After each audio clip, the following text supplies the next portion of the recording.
Alright friends, इस video में हम जानेंगे एपीआईज़ के बारे में कि एपीआई क्या होता है। तो बेसिकली आपने सुना होगा कि आप एपीआई बना लो और एपीआई की मदद से आप इस सिंगल डेटाबेस के साथ आप मल्टीपल डिवाइस से आप चीज़ों को कनेक्ट कर सकते हैं। तो उसी के बारे में हम जानने वाले हैं कि बेसिकली ये एपीआई है क्या भला। ओके, तो मान लो कि आप कोई रेस्टोरेंट गए और आपको रेस्टोरेंट में आपको खाना है कुछ पनीर बटर मसाला। तो पनीर बटर मसाला खाना है तो आपको आपको किचन में बोलना पड़ेगा ये बात कि भाई पनीर बटर मसाला आप दीजिए बना मेरे लिए, ठीक है, आप ये मेरे लिए बना दीजिए। बट हम डायरेक्टली किचन में थोड़ी जाते हैं बोलने कि भाई ये बना दो मेरे लिए, मेरे को बड़ी भूख लगी है। उसके लिए हमारे लिए क्या होता है, उसके लिए एक वेटर होता है। वेटर बोलता है क्या लाऊं क्या ना लाऊं, ठीक है। तो अब वेटर को आप एपीआई समझ सकते हैं कि वेटर मेरे बीच में, हमारे बीच में और किचन के बीच में एज अ इंटरमीडिएट काम कर रहा है और वो हमारा कनेक्शन करवा रहा है, ठीक है।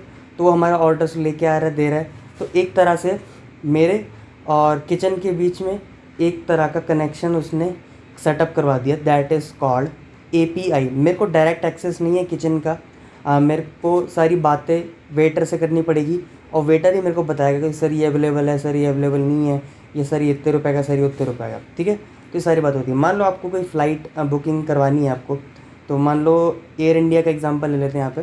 तो एयर इंडिया की आपको डेटाबेस से आपको डायरेक्ट एक्सेस नहीं है। आप डायरेक्टली आप वो देखते नहीं हो वहाँ पे जाके कि भाई कितनी सीट्स अवेलेबल हैं, कौन सी डेट को, टाइमिंग क्या है, ये सब देखते नहीं हो। ये आपको एक मैसेंजर के तौर पे एक बंदा बताता है जिसको बोलते हैं एपीआई। एपीआई आपको आती है और बताती है भाई मैं पता करके आई हूँ और उसके डेटाबेस में भाई 3 तारीख की ना टिकट है नहीं, तो टिकट जो है वो 4 तारीख की मिलेगी आपको। तो आपने नहीं देखा डेटा, आपने डायरेक्ट एक्सेस नहीं किया इंडियन, आपने एयर इंडिगो को, आपने क्या किया, एपीआई को बोला देख करो और एपीआई ने देख के आपको दिया है बता। तो अब आपने कई कई एप्लीकेशन देखे होंगे, वो क्या करते हैं ना कि एक ही वेबसाइट होती है जो मल्टीपल एपीआई की मदद से बहुत सारी वेबसाइट से डेटा लेके आ जाती है और आपको सब डेटा को कंपेयर करके सबसे सस्ता वाला आपको दिखा देती है। तो बहुत सारी, क्योंकि क्योंकि सारी जितनी भी हमारी कंपनीज होती हैं फ़्लाइट्स की, वो अपनी एपीआई को दे देती हैं, बोलती हैं कि आप मेरी एपीआई ले लो, मेरे डेटाबेस से बात मत करना, आप मेरे मैसेंजर से बात करना। मैसेंजर जो है मेरा वो आपको बता देगा, ठीक है, कि कितनी सीट्स हैं, कितनी सीट्स नहीं हैं, कितना रुपया लगेगा। वो मेरा मैसेंजर है, वो आपको बता देगा, उसको बोलते हैं एपीआई। और ऐसी सारी फ़्लाइट सर्विसेज आपको बता देंगी, चाहे वो एयर इंडिगो या वो जेट जेट एयरवेज़ हो या स्पाइस जेट हो, सारे के सारे एयरवेज़ वाले आपको बता देंगे अपनी एपीआई के थ्रू। और एक ऐसी वेबसाइट बना दी गई जो सबको कंपेयर करके आपको सबसे सस्ता दे देती है। या आपने सुना होगा trivago.com, होटल्स को कंपेयर करती है जो, तो उसने क्या किया, जितने भी होटल्स हैं सबकी एपीआई लगा दी है और जो सबसे सस्ता वाला है वो आपको शो करता है वो, ठीक है। तो यही होता है trivago.com में भी। ओके, अब हमको बात करनी है बेसिकली रेस्ट एपीआई के बारे में। एपीआई मैंने आपको बता दिया, ठीक है। रेस्ट का मतलब क्या, रुकी हुई चीज़ है? नहीं, रेस्ट का मतलब बेसिकली होता है रिप्रेजेंटेशनल स्टेटलेस ट्रांसफ़र, ठीक है। इसका तो फुल फॉर्म बताई मैंने आपको, बट इसमें भी एक बात होती है कि क्या होती है ये ना, एक तरह की ये ना रूल्स को फॉलो करता है। मतलब कि एपीआई का भी मैंने एक स्टैंडर्ड केस बना दिया है कि एपीआई तुम ना जब जाओगे ना तो तुमको को ना कुछ रूल्स फॉलो करने पड़ेंगे। अगर वो तुम रूल्स फॉलो करोगी तब मैं तुमको क्या बोलूँगा कि तुम एक रेस्ट एपीआई हो, ठीक है। रेस्ट की full form representational state transfer, ठीक है। तो हमको देखना है वो रूल्स कौन कौन से हैं, वो रूल्स के बारे में हमको जानना है। तो पहला रूल ये है कि बेसिकली जब भी हम कोई भी डेटा को एक्सेस करते हैं, तो मान लो मैंने किया www.facebook.com/delete, तो उससे क्या होना चाहिए, मेरा फेसबुक अकाउंट डिलीट होना चाहिए। या www.facebook.com/post, तो उससे मेरे को पोस्ट होना चाहिए। तो बेसिकली मैंने हर एक काम के लिए एक अलग अलग एंड पॉइंट बना दिया गया, ठीक है। तो that is not API, that is not rest API.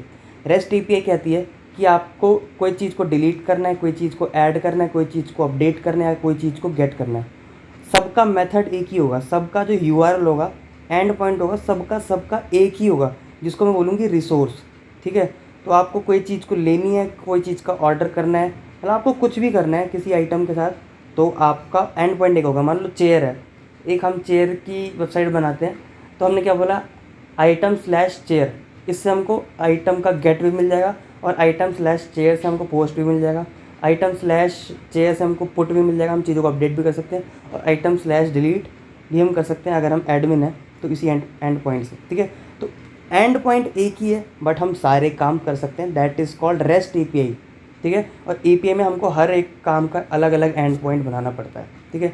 तो जैसे कि मैंने मान लो कि एक एग्जांपल दे रखा है आपको, टू डू, जैसे जेंगो रेस्ट फ्रेमवर्क की अगर हम बात करें, ये सब मैं आपको आगे के कोर्स में पढ़ाऊँगा अभी।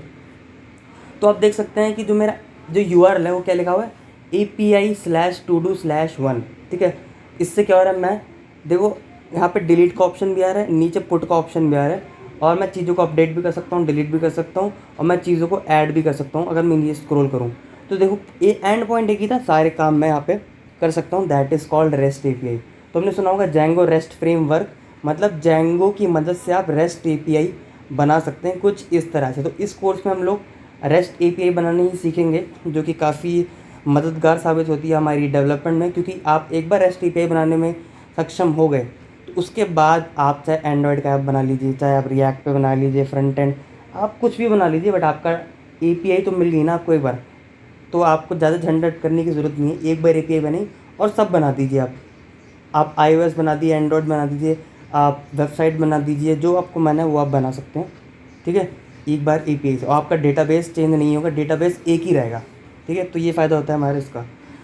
और एक बात और होती है कि जो हमारी रेस्ट API होती है दैट इज़ स्टेटलेस, ठीक है, स्टेटलेस होती है। स्टेटलेस का मतलब यही होता है कि मान लो मैंने कोई चीज़ को ना सेव करा, मैंने मान लो if you post data about a new chair, the server will add this information to the database, once added server will forget it, ठीक है।